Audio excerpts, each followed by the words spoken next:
Puji Tuhan, saudara-saudara sekalian, selamat petang, selamat bersekutu di dalam kasih Tuhan Yesus Kristus. Kiranya anugerah, damai sejahtera dari Tuhan Yesus Kristus turun atas saudara sekalian, dimanapun saudara berada, baik di dalam ruangan rumah Tuhan ini, di rumah masing-masing, juga jemaat di desa, dan di mana saja saudara bisa mengikuti ibadah petang malam hari ini, kiranya berkat Tuhan berlaku atas saudara sekalian. Puji Tuhan, kita akan sama-sama masuk di dalam pelajaran kita ataupun pemeriksaan kita pada firman Tuhan pada sore atau malam hari ini, 1 Tesalonika pasal 3, tetapi sebelum itu, mari kita tunduk kepala, kita berdoa mohon kemurahan Tuhan. Ya Tuhan, Bapa kami di dalam sorga, Tuhan Yesus Kristus Juru Selamat, Gembala yang agung, kami bersyukur untuk petang hari ini, kesempatan yang indah untuk kami dapat menikmati hadirat-Mu.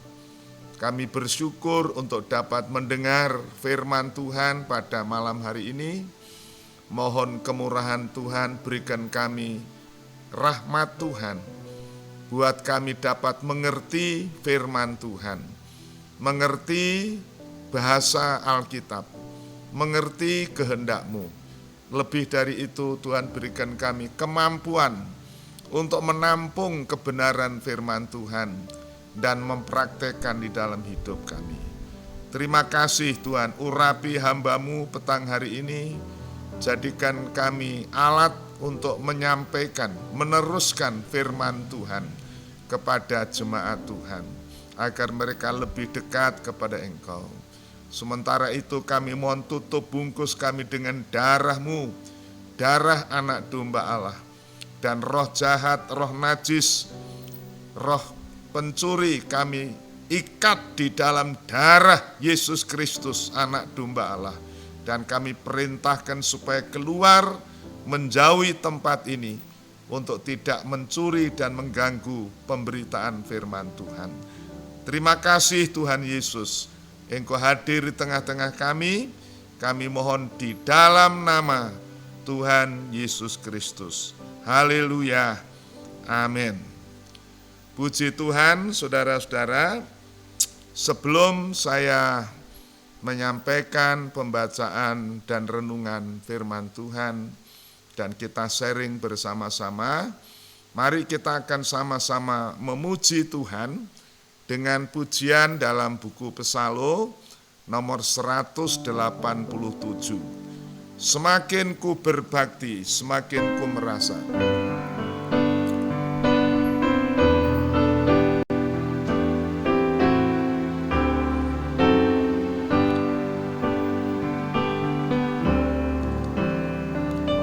Sejak ku hidup rohani, tunduk pada Tuhan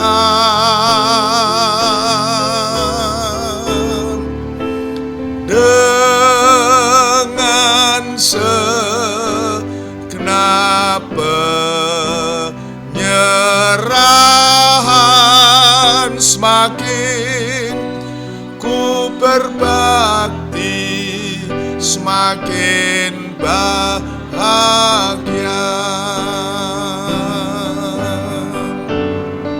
Semakin ku berbakti, semakin ku rasa hidupku menjadi lebih bahagia.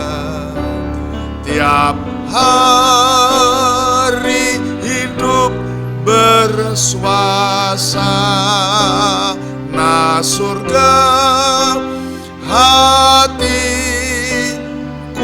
melimpah dengan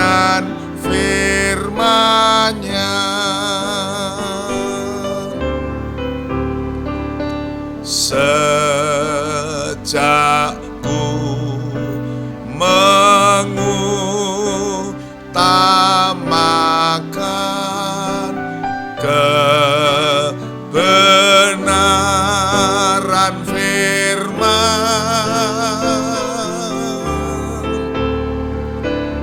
maka ku selalu rasakan kemurahan maupun pelayanan Tuhan.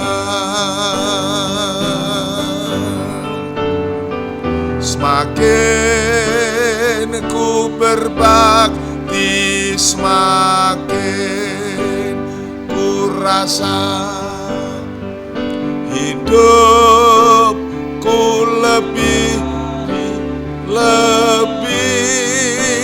bahagia. Tiap hari hidupku suasana surga, hatiku melimpah dengan kasih-Nya.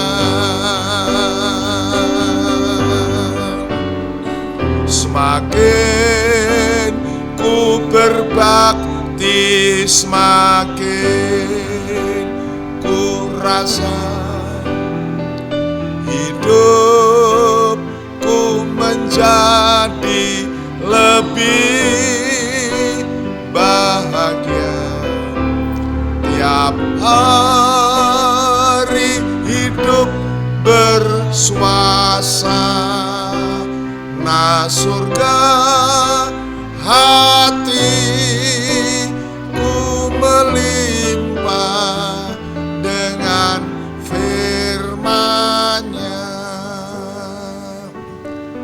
Puji Tuhan, saudara, satu pujian yang indah, bukan saja lagunya tetapi lirik syair daripada lagu ini menggambarkan satu suasana yang indah.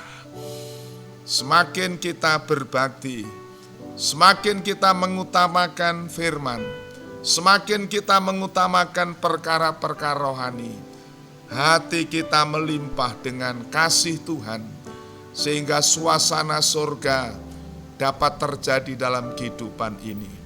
Bukan ditandai dengan kelimpahan kemewahan harta dunia, tetapi dengan kebenaran, damai sejahtera, sukacita di dalam Roh Kudus. Saudara, inilah yang menjadi bagian kita apabila kita ingin menikmati hadirat Tuhan.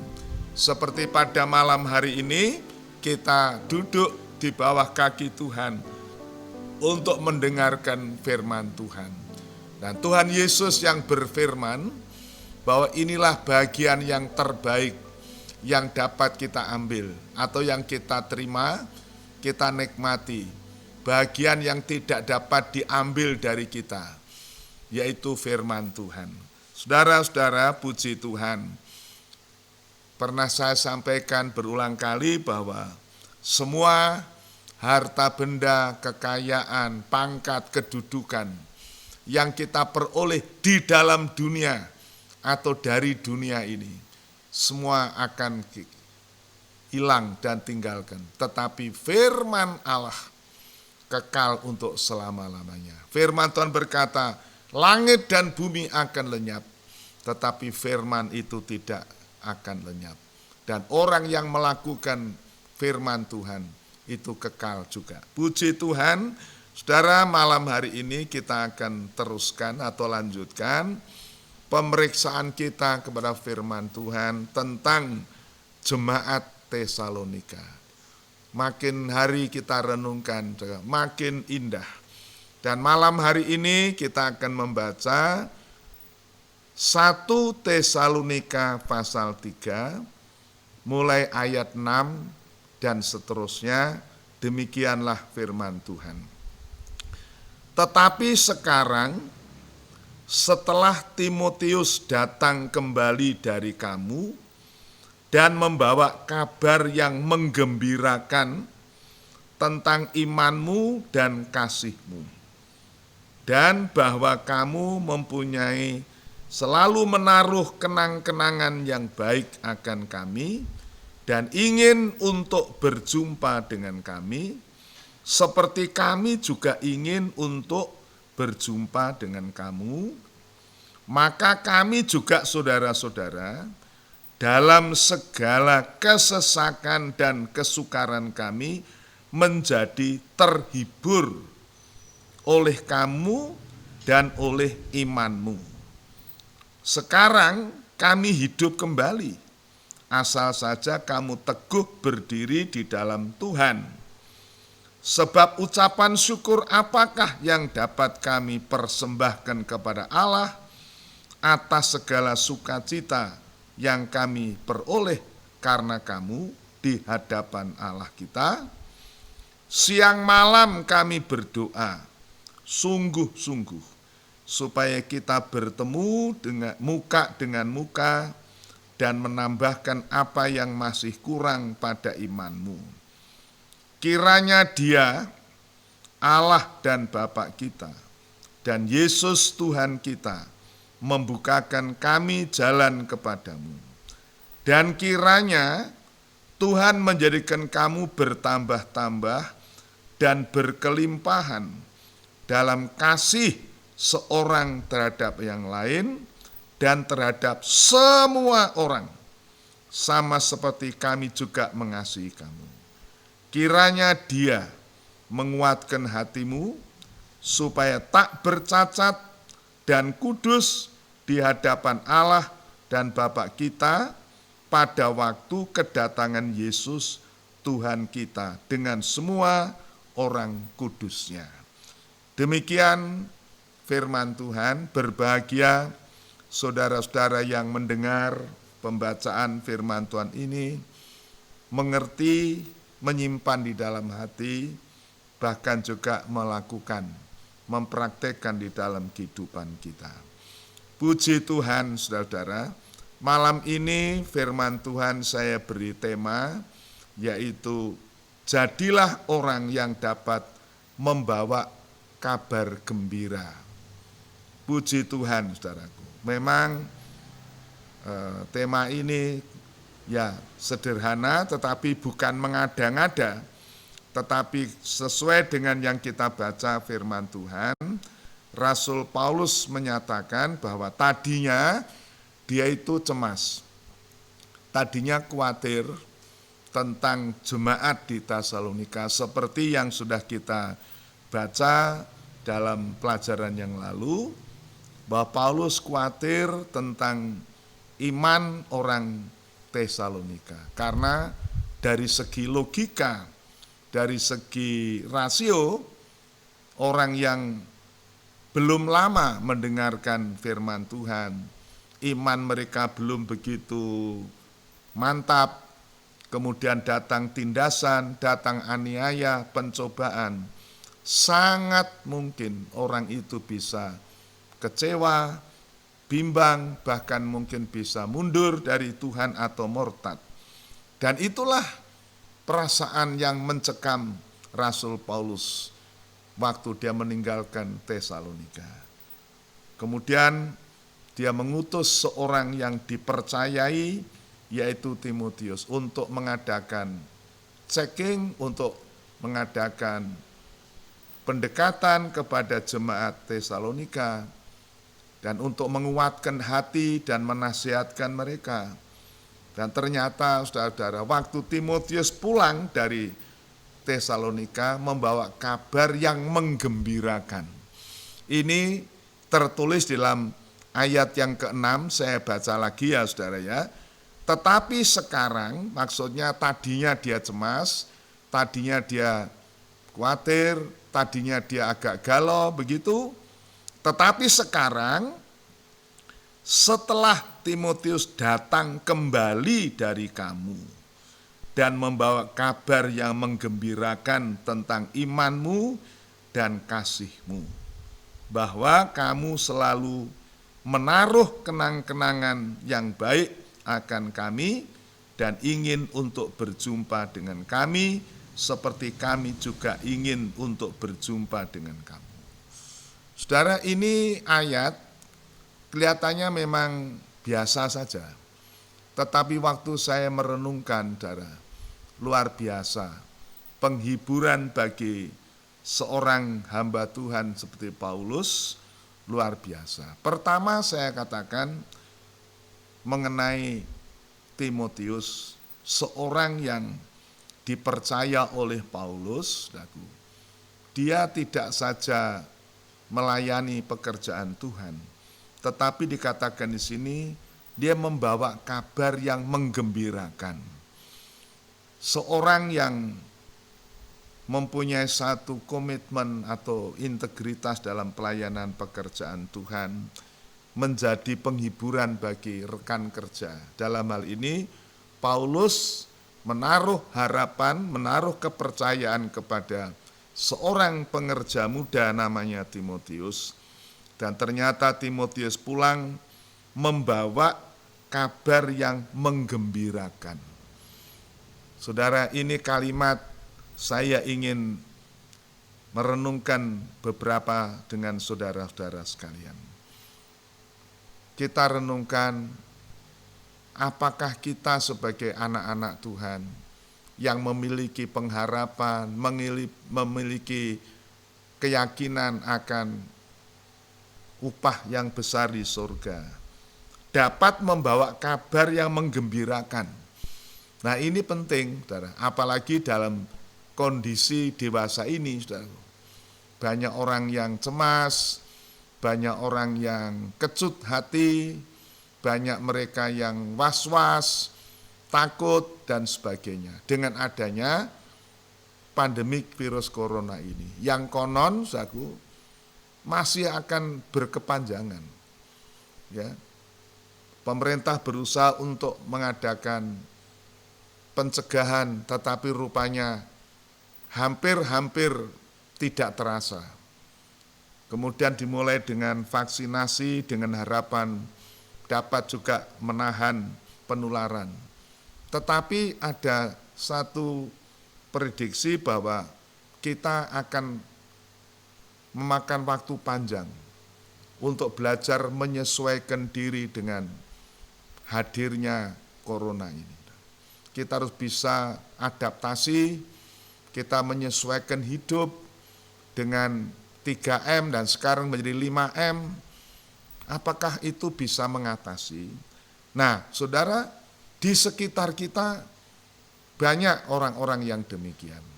Nah, kehadiran anak-anak Tuhan, kehadiran orang-orang Kristen, kehadiran orang-orang percaya yang Tuhan berikan status sebagai garam dan terang, seharusnya seperti ini, saudaraku, yaitu membawa kabar yang menggembirakan. Nah, itu Timotius. Tetapi kalau kita membaca, saudaraku, di dalam surat-suratnya Rasul Paulus, bukan saja Timotius, saudaraku, ada beberapa orang yang dia sebutkan juga membawa kabar baik. Artinya bisa menyegarkan hatinya Rasul Paulus dan orang banyak. Pertama, saudara, kita akan membaca dalam 1 Korintus ya. 1 Korintus pasal yang ke-16 ayat yang ke-17 dan 18. Demikian bunyi firman Tuhan. Aku bergembira atas kedatangan Stefanus, Fortunatus, dan Akeus, karena mereka melengkapi apa yang masih kurang padamu, karena mereka menyegarkan rohku dan roh kamu. Hargailah orang-orang yang demikian. Saudara, kalau tadi di dalam surat Tesalonika, Paulus mengatakan Timotius itu membawa kabar yang menggembirakan. Kali ini Paulus berkata, ada teman-teman lain yang membuat dia bergembira. Ya, 1 Korintus 16 ayat 17. Aku bergembira atas kedatangan Stefanus, Fortunatus, dan Achikus, karena mereka melengkapi apa yang masih kurang padamu. Dan dikatakan ia menyegarkan hatinya, menyegarkan jiwanya. Kata menyegarkan itu tadinya itu ya gambarkan seperti bunga yang luruh, layu, rumput yang layu, tanaman yang layu, karena panas terik dan sebagainya. Tetap waktu dikatakan menyegarkan, itu seperti waktu tanaman atau bunga ini kena embun pagi, waktu pagi segar begitu saudara ya. Jadi kita melihat, Paulus melihat kedatangan Stefanus, Fortunatus dan teman-temannya itu membuat dia gembira. Mengapa saudaraku? Karena ada kabar yang dibawakan, yaitu bahwa mereka itu melengkapi apa yang masih kurang pada jemaat di Korintus. Saudara, puji Tuhan, betapa kita patut saudara mengkaji atau kita coba menganalisa apa yang harus kita bawa kepada orang-orang yang di dalam kesukaran itu. Kita sudah tahu dan sering menyanyikan, jadikanku alat perdamaian. Kalau saudara renungkan kalimat itu, jadikanku alat perdamaian. Membawa damai di tengah-tengah kegundahan, membawa terang di tengah kegelapan, membawa iman bagi orang yang penuh tidak ada pengharapan, dan seterusnya, membawa kasih di tengah-tengah kebencian. Nah, kita itu seperti itu, saudara. Tuhan katakan kita itu diutus seperti domba di tengah-tengah serigala. Maka firman Tuhan ini mengingatkan kita, mari kita anak-anak Tuhan. Kehadiran kita itu bukan secara kebetulan, tetapi Tuhan menempatkan kita sebagai garam dan terang bagi dunia ini. Garam itu gunanya untuk menyedapkan, untuk memberi rasa kepada makanan, kue, dan sebagainya. Tetapi garam juga mempunyai nilai Tuhan untuk mencegah kerusakan, kebusukan, dan sebagainya. Oh puji Tuhan.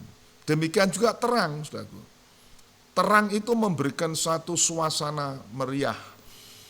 Bagaimanapun misalnya dalam suasana pesta lengkap dengan makan, minum, dan sebagainya. Tetapi gelap gulita pasti tidak bisa nyaman. Tetapi waktu terang benderang, suasana itu menjadi meriah. Saudara, puji Tuhan. Dan itulah kedudukan kita, fungsi kita. Tuhan jadikan kita orang percaya, gereja Tuhan di tengah-tengah dunia sebagai garam dan terang. Nah, saudara, yaitu membawa kabar gembira. Kalau dalam bahasa lain, kabar baik, kabar kesukaan, yaitu Injil Yesus Kristus. Jadi kita menjadi saksi bagi mereka. Saudara, puji Tuhan. Bukan hanya Stefanus, saudaraku.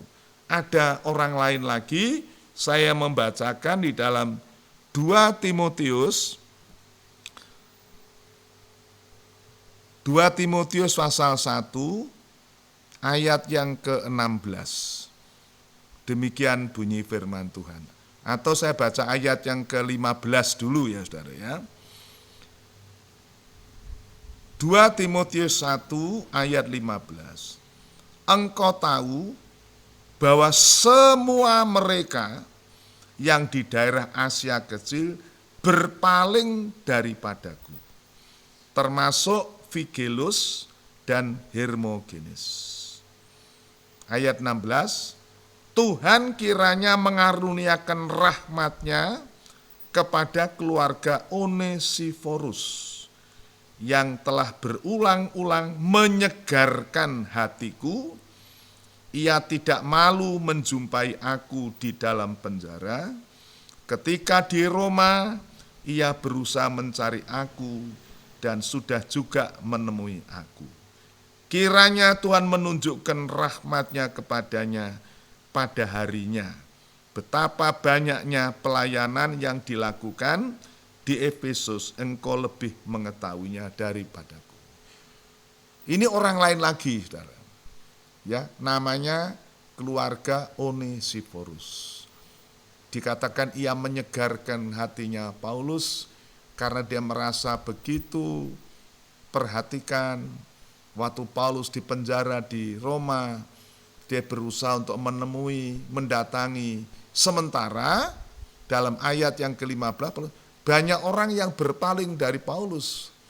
Yang tadinya teman, tadinya sahabat, waktu Paulus masih melayani, memberi mereka pelayanan dan sebagainya. Tetapi waktu Paulus masuk penjara, banyak orang yang berpaling, artinya mereka meninggalkan. Dan ini memang menyedihkan, saudara. Menyedihkan. Ya, sahabat-sahabat yang hanya senang pada waktu kita mengalami sukacita, senang, tetapi waktu kita mengalami kesusahan mereka meninggalkan atau tidak memperhatikan. Ini membuat kita bisa menjadi kecewa atau sedih. Dan itu dirasakan oleh Rasul Paulus. Dia kata, semua orang meninggalkan aku di Asia Kecil. Tetapi dikatakan Onesiforus sekeluarga, dikatakan dia menyegarkan hatinya. Ya, saya ulangi membaca di sini. Kiranya Tuhan menyuruhkan rahmat-Nya kepada keluarga Onesiforus yang telah berulang-ulang menyegarkan hatiku. Apa yang diperbuat oleh keluarga ini, saudaraku, yang bisa menyegarkan Paulus, hamba Tuhan yang sedang banyak mengalami pergumulan-pergumulan, dan waktu itu dia di dalam penjara di kota Roma. Yang diperbuat mungkin tidak begitu banyak, tetapi Paulus menghargai, dikatakan berulang-ulang telah menyegarkan hatiku. Ia tidak malu menjumpai aku dalam penjara. Saudara, saya bisa menggambarkan waktu Paulus dia masuk penjara, dalam surat Filipi 1 dikatakan, banyak mereka yang sengaja malah memberatkan, bahkan menfitnah dan sebagainya.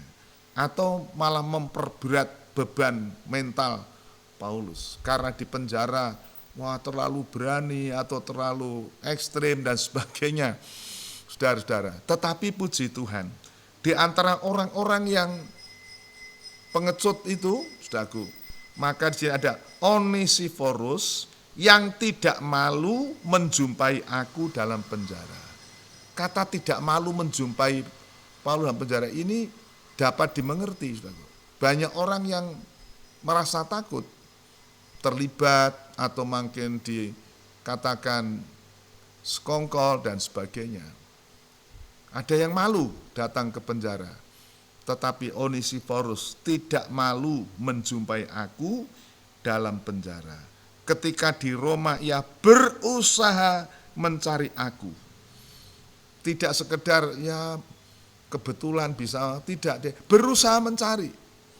Saudaraku, mungkin kalau saudara tahu dewasa ini ada orang yang tinggal di kampung, di rumah kos-kosan yang tersembunyi di gang kecil, sukar mencari. Tetapi Onesiforus mencari sampai menemukan Paulus. Ini satu hal di Paulus katakan, ia sudah menyegarkan jiwaku. Haleluya. Dan ini di pemandangan Rasul Paulus satu penilaian yang luar biasa. Banyak lagi saudara kalau kita membaca Alkitab, saudara, orang-orang yang Titus dan sebagainya. Tetapi saudara, yang saya ingin tekankan di sini, mari kita anak-anak Tuhan, apalagi hamba-hamba Tuhan, kita dipercaya untuk membawa berita, kabar baik kepada orang-orang yang dalam kesukaran. Saudara, dalam Amsal Sulaiman 25, ayat 25 dikatakan bahwa kabar baik dari negeri jauh itu seperti air sejuk pada musim panas, terik. Saudara bayangkan, kalau dalam masa musim kering, musim panas, kita minum seteguk air sejuk, segar luar biasa. Dan itu kabar baik. Nah, kabar baik itu apa, saudaraku? Kabar baik yaitu Alkitab mengatakan Injil artinya kabar baik, kabar kesukaan. Dan dalam Roma pasal yang ke-10 ayat 15 dikatakan, betapa indah, betapa baik tapak kaki orang yang membawa kabar baik itu, saudara. Ini berkata tentang hamba-hamba Tuhan yang membawa berita Injil di kampung-kampung, di pedalaman-pedalaman dan sebagainya. Alkitab betapa indah tapak kaki orang yang membawa kabar baik. Tapak kaki artinya bekas kita injak. Dalam surat Yosua dan surat Hakim-Hakim disebutkan bahwa tiap tapak kaki yang kita injak itu akan menjadi milik kita. Tuhan berfirman kepada Yosua dan Kaleb. Saudara, puji Tuhan, dan ini luar biasa, saudara. Saya pernah ada di Kalimantan kurang lebih 10-11 tahun. Saudaraku, pada tahun 67 saya pernah mengunjungi daerah Hulu Mahakam. Tempatnya jauh dari kota Samarinda. Pada tahun itu kendaraan masih belum ada, kendaraan darat masih pakai kapal motor air menyusur sungai. Kurang lebih 2 hari 3 malam baru dari Samarinda mencapai tempat itu. Saya sempat, waktu itu saya hanya mengunjungi saja.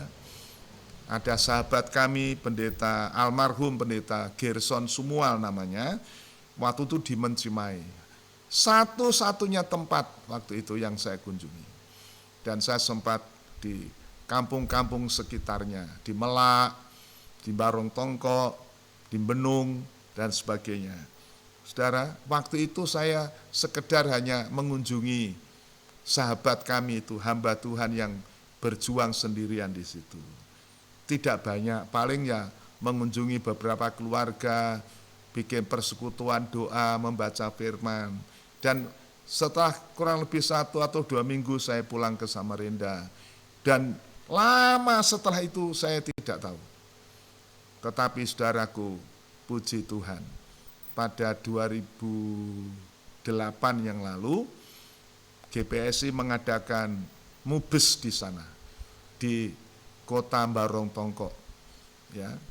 Dan waktu itu, waktu saya datang tahun 67 itu masih suatu desa besar atau kota kecil, masih sunyi, jalannya masih tanah liat, kalau hujan banyak lumpur dan sebagainya.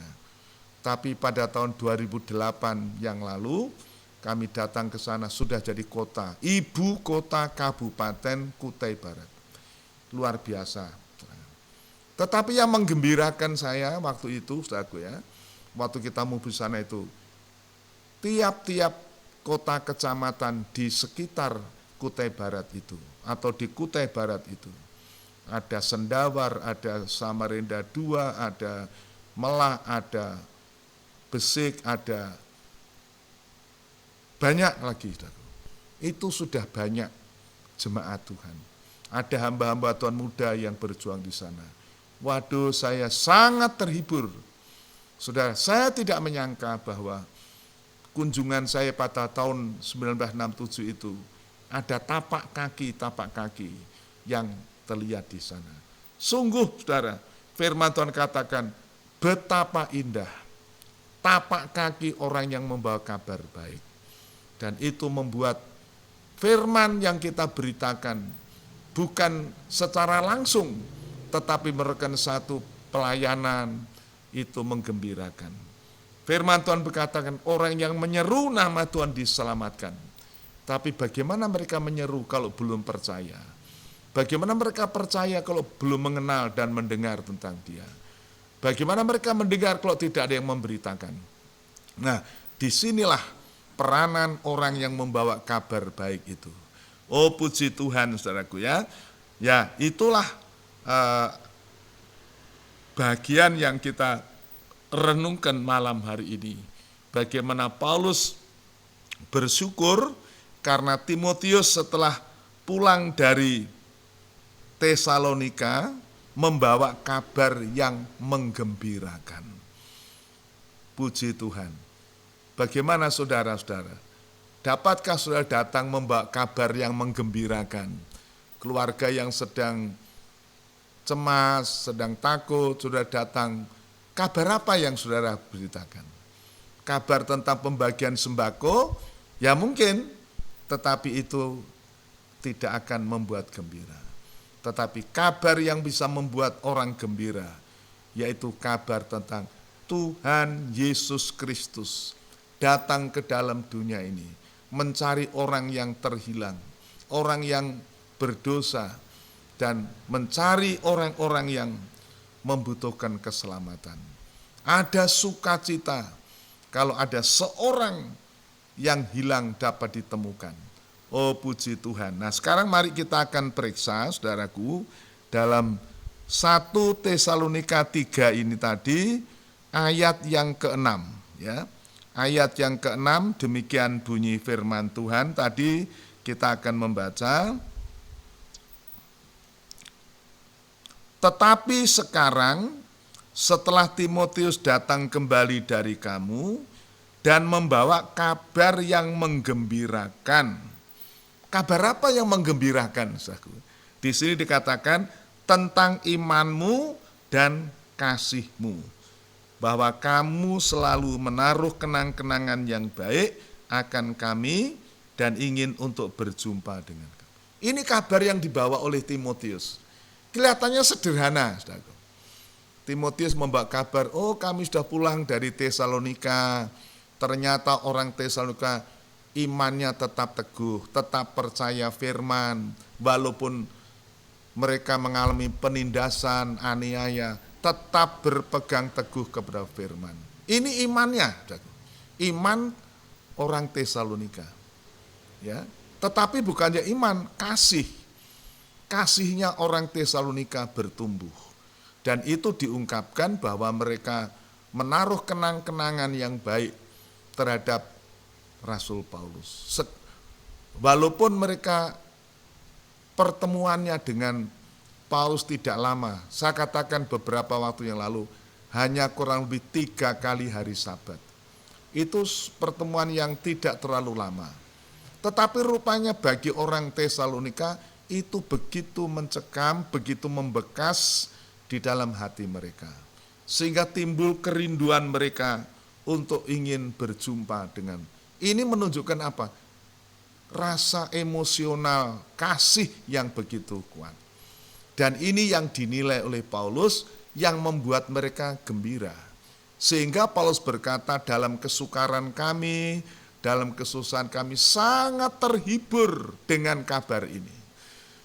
Saudara tahu, kalau seorang hamba Tuhan, ya mungkin baru dalam kondisi lemah, mendengar berita bahwa jiwa atau jemaat yang pernah dilayani menaruh kenang-kenangan, menaruh rasa sayang kepada. Wah ini sungguh menghiburkan. Ini juga pribadi saya. Kalau saya mendengar ada jemaat yang lama tidak jumpa, tahu-tahu mereka, oh ada salam dari si A atau si B. Wah ini menggembirakan, saudaraku. Apalagi jemaat yang sudah lama tidak ketemu, berada di luar kota, bahkan di luar negeri. Saudara, inilah kesan. Ini intinya apa? Kasih, saudara. Ada kasih yang mengikat kita. Nah, ada 2 kata yang saya ingin sampaikan kepada saudara malam hari ini, yaitu bahwa kabar yang menggembirakan itu adalah tentang iman dan kasih. 2 kata kunci ini penting, saudaraku. Iman dan kasih harus sinkron, ya. Dalam surat Galatia pasal 5 ayat 6. Ya, saya akan bacakan buat saudara. Galatia pasal 5 ayat yang ke-6 demikian bunyinya. Oh, salah tucuk ya.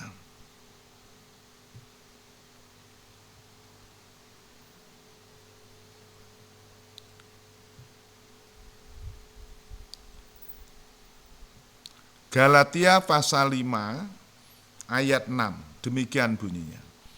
Sebab bagi orang-orang yang ada di dalam Kristus Yesus, hal bersunat atau tidak bersunat tidak mempunyai suatu arti. Hanya iman yang bekerja oleh kasih. Saudara, bagi orang Kristen, orang percaya, bersunat atau tidak bersunat tidak penting. Sunat itu adalah syarat formalitas agamawi, saudaraku. Bagi orang Yahudi ini dianggap sebagai suatu syarat untuk menjadi orang Yahudi atau orang beriman. Tapi orang-orang Yunani yang tidak bersunat ya dianggap orang kafir. Itu agamawi, saudaraku. Tetapi Paulus kupas di dalam Roma pasal 2, orang bersunat tetapi kalau tidak melakukan firman Tuhan itu percuma sunatnya, gagal. Sehingga Paulus katakan yang penting bukan sunat lahiriah tapi sunat hati. Bukan Yahudi yang lahiriah, yang penting Yahudi yang rohani. Artinya apa, saudaraku? Artinya agama-agama yang formal atau agamawi tidak penting. Yang penting apa? Iman yang bekerja karena kasih. Iman yang bekerja, iman yang dipraktekkan karena kasih, saudara. Iman kalau tidak dipraktekkan juga sia-sia. Rasul Yakobus tulis di dalam Yakobus pasal 2 dikatakan, apa gunanya iman kalau tidak ada perbuatan? Ya, tunjukkan imanmu itu. Tanpa perbuatanmu apa bisa? Tidak bisa. Yakub, aku akan menunjukkan imanku dengan perbuatanku, tindakanku, dan sebagainya. Jadi iman dan perbuatan ini merupakan satu hal yang tidak bisa dipisahkan. Tapi apa yang membuat iman bekerja? Rasul Paulus tuliskan dalam Galatia 5 ayat 6 itu, iman yang bekerja karena kasih. Artinya apa? Kasih itu yang menggerakkan iman seseorang dapat dipraktekkan. Saudara-saudara, iman itu tidak kelihatan, tapi kita bisa memperlihatkan dengan perbuatan kita. Saya ingin menyampaikan kepada saudara, dalam Markus pasal 2, ya, Markus pasal 2 ayat 1 dan seterusnya, terutama ayat 5, saudaraku. Tertulis di sana bahwa Yesus melihat iman mereka. Loh, iman itu kan tidak kelihatan. Tetapi dikatakan Yesus melihat iman mereka. Melihat apa, saudaraku? Dalam Markus pasal 2 itu diceritakan ada seorang yang lumpuh. Lumpuh sejak lahir. Dan bertahun-tahun berada di tilamnya, tidak bisa bergerak. Waktu Yesus datang, maka orang ini mungkin mendengar, tetapi apa boleh buat? Tidak bisa. Dikisahkan di situ ada 4 orang yang menggotong orang lumpuh itu. Ya, mereka menggotong di dalam tandu begitu atau di dalam sarung, dibawa kepada Yesus. Waktu sampai di muka pintu mereka tidak bisa masuk karena pintunya penuh dengan orang yang berjubel, berduyun-duyun itu. Ada alasan buat mereka, ya apa boleh buat, orang penuh, mereka ditinggalkan lagi orang itu. Bisa, tetapi kalau saudara melihat, 4 orang ini naik ke atas atap. Atap itu dibongkar, dibuka, saudara, dan orang itu diturunkan dari lubang dari atap yang dibongkar itu diturunkan. Persis di depan Tuhan Yesus. Dan waktu Yesus melihat itu, tersurat tadi di dalam Markus 2 ayat 5 itu. Yesus melihat iman mereka. Iman mereka, saudaraku. Bukan imannya dia ini, bukan. Imannya mereka. Artinya apa? 4 orang ini menunjukkan bahwa dia percaya kalau orang ini berada di depan Tuhan Yesus dapat sembuh. Itu imannya. Ya. Dan iman ini bekerja oleh apa? Kasih. Dia menaruh belas kasihan kepada orang lumpuh ini. Wah, kasihan, sudah sekian lama tahun tidak bisa berjalan, dibawa. Jadi imannya itu yang bekerja. Oleh kasih itu, kasihnya mendorong orang ini berbuat. Ya, dan kalau kita analisa lebih jauh, saudaraku, orang 4 ini membawa orang lumpuh ini membutuhkan banyak tenaga, pengorbanan. Pertama-tama adalah waktu mereka. Kedua adalah sarana untuk mengangkat ini. Ketiga dia mengganti rugi, atap yang dibuka itu dia mesti bertanggung jawab mengganti. Dari ini bentuk-bentuk perbuatan yang menunjukkan iman. Tetapi itu didorong oleh kasih. Bab itu Rasul Paulus berkata, iman dan kasih itu yang menandai jemaat Tesalonika, dan itu yang sangat menggembirakan, saudara. Bagaimana dengan saudara? Apakah iman saudara bekerja? Apakah iman saudara dipraktekkan dengan kasih ini? Kalau tidak, Yakobus, iman itu mati, tidak ada gunanya, saudaraku. Tidak ada gunanya. Kamu bilang percaya Allah itu satu atau Allah itu esa. Saudara kaget, iblis juga percaya Allah itu esa. Tetapi iblis tidak menyembah Tuhan. Nah, iman seperti itu iman yang mati. Tetapi Yakobus kemudian menunjukkan contoh atau ilustrasi 2 orang. Yang satu orang Yahudi, yang orang Ibrani, yang satu orang kafir. Dalam surat Yakobus dikatakan, Abraham itu dibenarkan Allah karena imannya dan perbuatannya. Bukan hanya iman, tapi dengan perbuatan, yaitu bagaimana Tuhan menilai Abraham dengan tidak ragu-ragu mempersembahkan Ishak putranya yang tunggal yang dikasih itu. Waktu Tuhan berfirman, korbankan anakmu yang tunggal yang engkau kasih itu di Bukit Moria.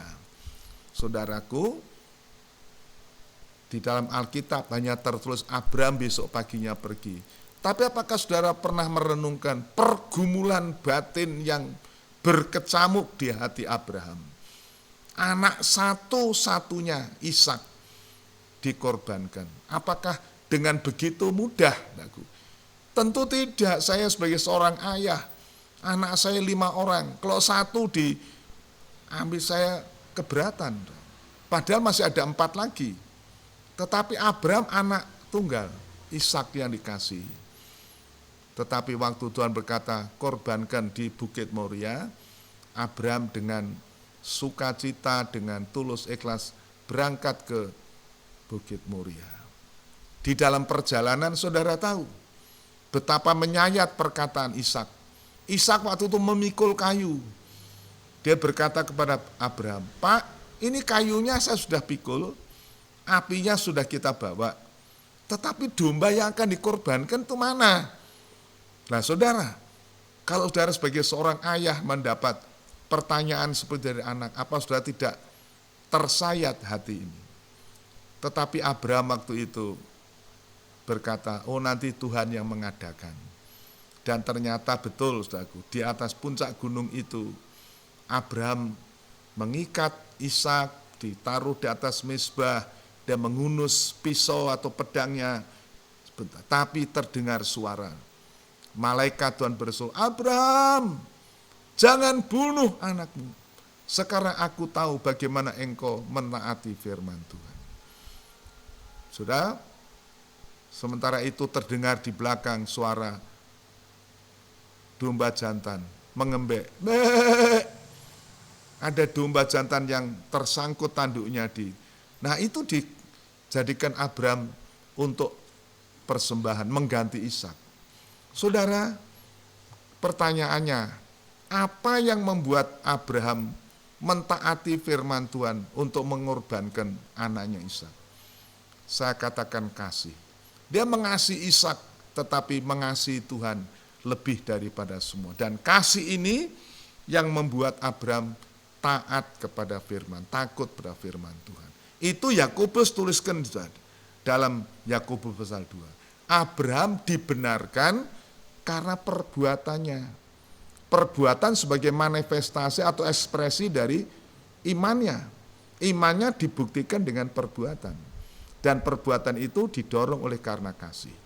Yang kedua, Yakobus memberitakan tentang seorang kafir. Bukan hanya orang kafir, orang yang sebetulnya reputasinya tidak baik. Seorang pelacur, namanya Rahab. Itu tertulis dalam kitab Yosua pasal 2. Waktu itu Yosua mengutus 2 orang utusan, pengintai negeri Yeriko, kota Yeriko, untuk menyelidiki kota ini kuat apa tidak. Dia mengutus salah seorang namanya Salmon, dan waktu itu mereka masuk ke rumah perempuan sundal atau pelacur. Namanya Rahab ini, saudaraku. Waktu mereka memperkenalkan, kami ini orang Yahudi datang di sini untuk melihat kota Yeriko. Wah, ada kesaksian dari Rahab itu. Kami sudah mendengar tentang kamu orang Israel. Bagaimana Allah membuka laut Kulsum bagi kamu. Bagaimana menyerang Raja Sihon dan Og di Basan. Waktu kami mendengar itu, semangat kami patah. Tidak ada harapan. Maka perempuan ini menyambut 2 orang ini. Disembunyikan, saudaraku, di dalam rumahnya. Waktu Raja Yeriko memerintahkan untuk mencari dan menangkap 2 utusan ini Rahab menyimpan. Dan waktu 2 orang ini akan dilepaskan dengan 1 keranjang lewat tingkap jendela itu. Maka perempuan ini minta, aku sudah menyambut kamu dengan ramah. Ingatlah aku. Waktu kamu membinasakan kota ini, ingat aku. Dan waktu Salmon dan temannya ini berkata, kami ingat, kami bersumpah, kami tidak akan membinasakan kamu. Rumah ini di mana kami diturunkan, tali kermisi yang coba diikat di jendela, itu tanda. Dan Yakobus menuliskan bahwa ini bentuk iman daripada Rahab. Imannya Rahab di mana? Dia percaya Allah Israel hebat, tetapi dia percaya yaitu dia menyambut 2 orang utusan ini. 2 orang utusan ini, kalau zaman sekarang kita bisa artikan firman dan Roh Kudus yang bersaksi menyelidik hati kita. Bagaimana sikap saudara? Oh puji Tuhan, jadi Rahab akhirnya diselamatkan seisi keluarga. Ayah, ibu, saudara, ipar, dan semuanya diselamatkan. Dan itu tercatat di dalam kitab Yosua. Saudara, saya kembali pada 1 Tesalonika ayat yang ke-6 tadi, bahwa kabar gembira yang menggembirakan itu adalah Timotius mengabarkan tentang iman dan kasih orang Tesalonika. Orang Tesalonika imannya dibuktikan dengan mereka tetap teguh berdiri. Waktu mereka mengalami pencobaan, mengalami penindasan, mengalami aniaya, mengalami berbagai kesukaan, mereka tetap percaya. Dalam pasal yang lalu saya bacakan bahwa orang Tesalonika menyambut berita firman Tuhan yang diberitakan Paulus bukan perkataan manusia, tetapi firman Allah. Dan ini adalah satu fondasi iman yang teguh, saudara. Dan itu yang membuat Paulus gembira. Sekalipun dia dalam kesusahan, dalam kesukaran, bahkan secara ekstrim, Paulus mengatakan, kami sudah hampir mati. Tetapi waktu mendengar kabar itu kami hidup kembali. Kami merasa tegar kembali. Oh luar biasa, saudara. Oh puji Tuhan. Saudara-saudara, marilah di tengah-tengah kesusahan yang terjadi, pandemik yang berkepanjangan, bencana alam, banjir, tanah longsor, dan sebagainya, yang pasti menimbulkan kesusahan, kesukaran, yang pasti menimbulkan orang-orang bisa kehilangan harapan dan sebagainya.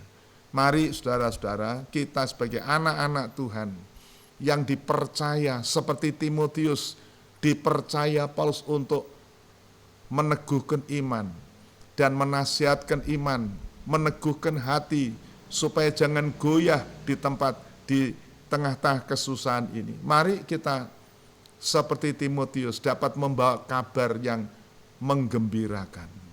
Oh saudara, saudara kita, mungkin tetangga kita, mungkin komunitas kita di pekerjaan, mereka ada keluh kesah, mereka ada sambat ngaruoro dan sebagainya.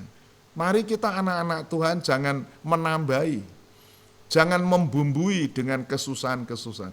Mari kita datang dengan membawa kabar baik, membawa kabar yang menggembirakan. Kabar apa, saudaraku? Bukan kabar tentang bantuan-bantuan secara lahiriah, tetapi mari kita bawa kabar baik. Amsal Sulaiman 25 ayat 2 mengatakan, kabar baik dari negeri jauh, seperti air yang sejuk pada musim panas kemarau. Oh puji Tuhan saudaraku.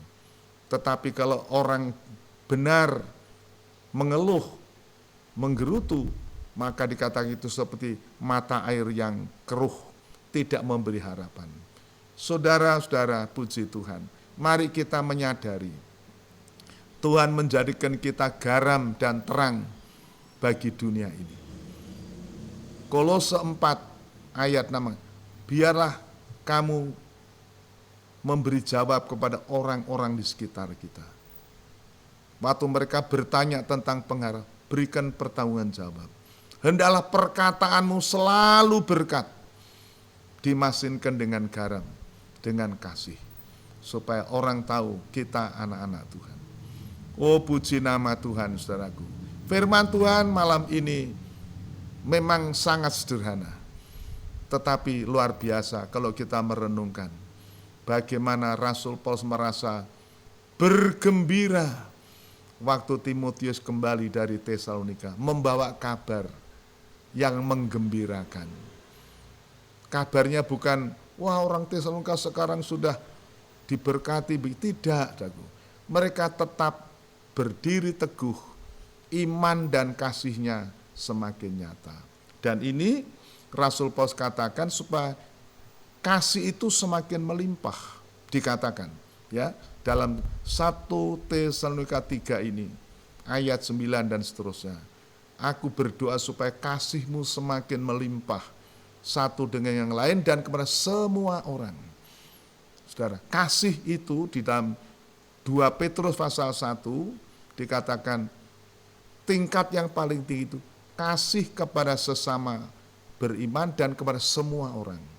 Kalau kepada sesama orang beriman itu wajar, tetapi semua orang, termasuk orang yang tidak percaya, orang yang mungkin tidak senang semuanya, kita mengasihi mereka. Itu yang kasih agape. Dan ini yang Paulus doakan. Kemudian berkata, dalam ayat yang terakhir, Paulus katakan ayat yang ke-13, dikatakan, aku berdoa, supaya kasihmu makin melimpah, dan kau makin berkenan, tidak bercacat celah di hadapan Tuhan, waktu Yesus datang kembali. Ini menunjuk kepada klimaksnya, saudara. Orang Tesalonika diingatkan senantiasa untuk kedatangan Tuhan yang kedua kali. Dalam tema yang lalu saya sudah sampaikan bahwa orang Tesalonika, mereka mempunyai iman yang teguh dan mereka dipersiapkan untuk menantikan hari kedatangan Tuhan. Begitu juga kita, saudaraku. Di tengah-tengah kesusahan yang terjadi, mari pengharapan kita arahkan.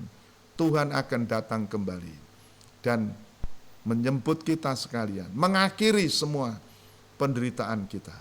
Dan ini pengharapan. Nah, sebab itu saya akan membacakan, saudaraku, 1 Tesalonika ini, pasal 3, ayat yang ke-12 dan 13 demikian bunyinya. Dan kiranya Tuhan menjadikan kamu bertambah-tambah dan berkelimpahan dalam kasih seorang terhadap yang lain dan terhadap semua orang, sama seperti kami juga mengasihi kamu. Kiranya Dia, Tuhan, menguatkan hatimu supaya tak bercacat dan kudus di hadapan Allah dan Bapa kita pada waktu kedatangan Yesus Tuhan kita dengan semua orang kudusnya. Inilah doa dan salam penutup daripada pasal ini, Paulus berkata kepada orang Tesalonika, supaya kasihmu makin melimpah, seorang dengan yang dan kepada semua orang. Ini ciri kehidupan Kristen. Tuhan mengatakan, dunia akan tahu bahwa engkau muridku kalau kamu saling mengasihi. Bukan makin diberkati atau makin kaya, tidak. Kalau dunia melihat orang Kristen bisa saling mengasihi seorang dengan yang lain, dunia tahu kita ini murid Yesus. Dan menjaga kekudusan, menjaga kehidupan yang kudus, suci, dan cemerlang. Sehingga dikatakan, supaya kamu tidak bercacat di hadapan Allah, kudus, waktu kedatangan Yesus Tuhan kita. Saudara, ini yang perlu kita jaga. Hidup di dalam kasih Philadelphia, tetapi juga menjaga kekudusan. Kita menjaga kesucian, kemurnian iman kita. Sampai waktu Yesus datang pada kali yang kedua. Oh saudara-saudara, biar kita makin hari, makin dekat dengan Tuhan, makin berbakti, makin menghargai berkat-berkat rohani, bukan jasmani. Seperti pujian tadi, semakin ku berbakti, semakin ku merasa bahagia. Saya ingin kita menyanyikan sekali lagi pujian ini, dan kita akan berdoa, saudara-saudara. Mari kita berdoa satu dengan yang lain. Kita doakan saudara-saudara kita yang mungkin saat ini mengalami berbagai-bagai penderitaan. Kita bisa menghiburkan mereka, tapi paling tidak kita mendoakan mereka. Doakan juga pemerintah kita, bangsa dan negara kita.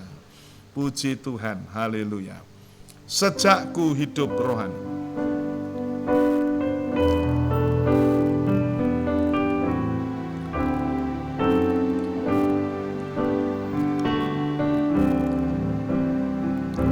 sejak ku hidup rohani, tunduk pada Tuhan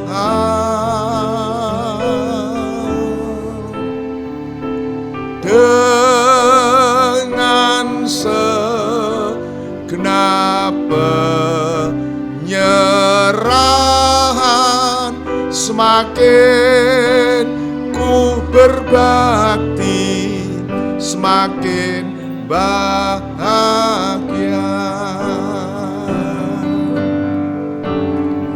Semakin ku berbakti, semakin ku rasa hidupku menjadi lebih bahagia. Tiap hari hidup bersuasana surga, hatiku melimpah dengan firman-Nya. Semakin ku berbakti, semakin ku berbakti, semakin ku rasa hidupku menjadi lebih bahagia. Tiap hari hidup bersuasana surga, hatiku melimpah dengan firman-Nya.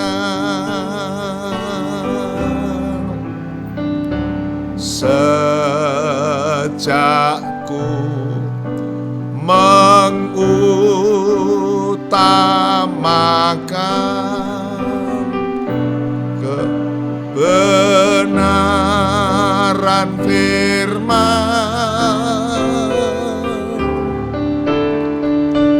maka ku selalu merasakan kemurahan maupun pelayanan Tuhan. Semakin ku berbakti, semakin ku rasa hidupku menjadi lebih bahagia. Tiap hari hidup bersuasana surga, hatiku melimpah dengan firman-Nya. Semakin ku berbakti, semakin ku rasa hidupku menjadi lebih bahagia. Tiap hari hidup bersuasana surga, hatiku melimpah dengan firman-Nya. Saudara-saudara, bagaimana di tengah-tengah masa yang sukar, di tengah-tengah dunia yang bagaikan padang gurun yang gersang, kita bisa merasakan bahagia, bisa merasakan suasana firdaus, suasana surga. Jawabnya, kalau saudara mau lebih dekat kepada Tuhan, lebih mengutamakan firman Tuhan, mengutamakan kebenaran firman, lebih banyak mendekatkan diri kepada Tuhan, maka suasana surga akan dilimpahkan dalam kehidupan kita. Saudara, saya sukar tidak bisa menerangkan dengan kata-kata, tetapi kesaksian hidup kami membuktikan hal itu. Sebab itu saudara, mari di hari-hari yang jahat ini, di hari-hari yang penuh kesukaran ini, jangan kita makin jauh dari Tuhan. Kita mengeluh, menggerutu, jangan saudara. Mari kita bersyukur kepada Tuhan, dekatkan diri kepada Tuhan, makin berbakti, saudara akan makin merasakan betapa kasih Tuhan melimpah dalam kehidupan saudara.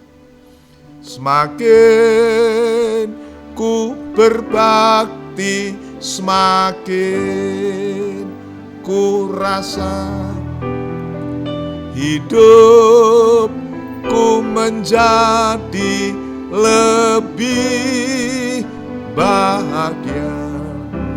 Tiap hari hidup bersuasana surga, hatiku melimpah dengan firman-Nya. Mari saudara kita tunduk kepala dan berdoa.